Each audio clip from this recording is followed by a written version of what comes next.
Lantas bagaimana tanggapan Komisi Hukum DPR RI? Kami sudah terhubung dengan Arteria Dahlan. Selamat malam Bang Arteria.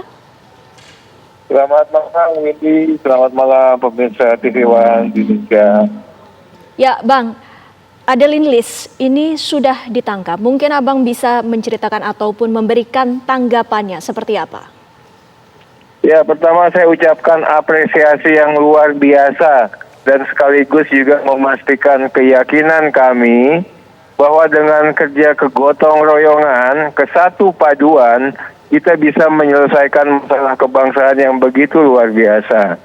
Ini Adeline Lis adalah salah satu contoh bagaimana kalau kita bergerak dalam satu rampak barisan yang sama, tidak ada permasalahan yang tidak bisa kita selesaikan. Bayangkan kami juga mengucapkan apresiasi terlebih khusus kepada Pak Jaksa Agung yang tidak mau berkompromi. Kemudian juga Pak Jamintel, Pak Sunarta yang sikapnya istiqomah tetap memastikan bahwa Adeline Lis buronan DPO yang harus masuk ke Jakarta ke Kejaksaan Agung. Walaupun dalam berbagai perdebatan kemarin masih ada yang mau dikatakan bisa dikirimkan ke Medan dan sebagainya.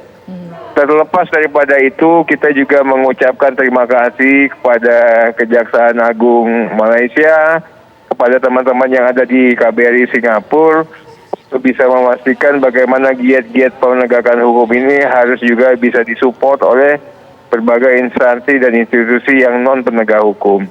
Dalam hal ini kami berharap ya yang bersangkutan jam 6 sore tadi sudah masuk Jakarta dan saat ini sudah masuk ke rutan kejaksaan dan mudah-mudahan dilakukan proses penegakan hukumnya dengan sebaik-baiknya. Kami juga berharap nanti tidak hanya Adeline akan diikuti oleh para buronan DPO-DPO lain dengan treatment yang serupa.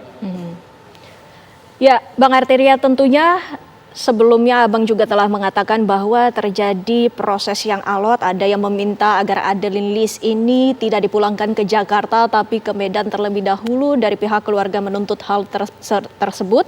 Nah, ini melihat dengan prosesnya yang begitu rumit untuk memulangkan seorang Adeline Lis ini, apa yang selanjutnya harus dilakukan untuk kedepannya agar permasalahan seperti ini bisa ditegaskan bahwa ada payung hukum yang harus dipatuhi, bahwa ini ada satu kepala, ada satu hukum yang bisa kita lihat dan ini adalah suatu hal yang sudah pasti tidak bisa kita toleransi lagi ke depannya. Ini menurut Bang Arteria ini memandang seperti ini seperti apa?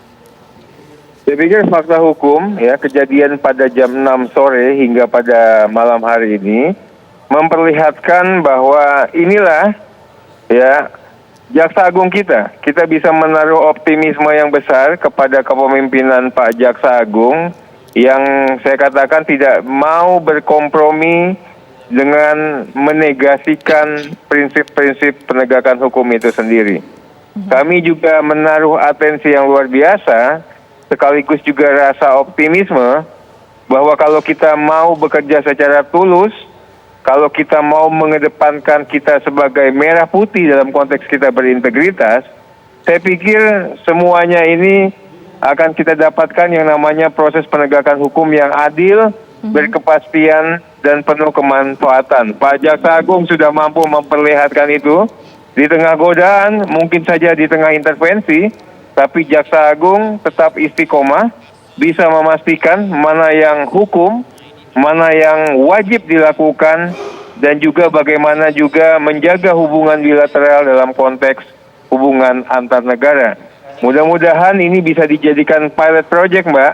Kami tentunya akan tidak hanya mengawal, kami memberikan apresiasi yang luar biasa. Semoga ke depan ya peristiwa-peristiwa yang serupa sebangun bisa diselesaikan dengan cara-cara yang beradab, dengan cara-cara yang berkepastian dan penuh kemanfaatan ini. Kami juga berharap kepada pihak keluarga maupun juga kepada buronan DPO ini juga bisa memastikan dan tunduk kepada ketentuan hukum dan peraturan perundang-undangan yang berlaku. Baik. Bang Arteria Dahlan, terima kasih atas waktunya bersama kami. Dan pemirsa, kami masih harus jeda sejenak, namun usai jeda kami masih akan menghadirkan sejumlah informasi lainnya mengenai Adeline Lis sesaat lagi.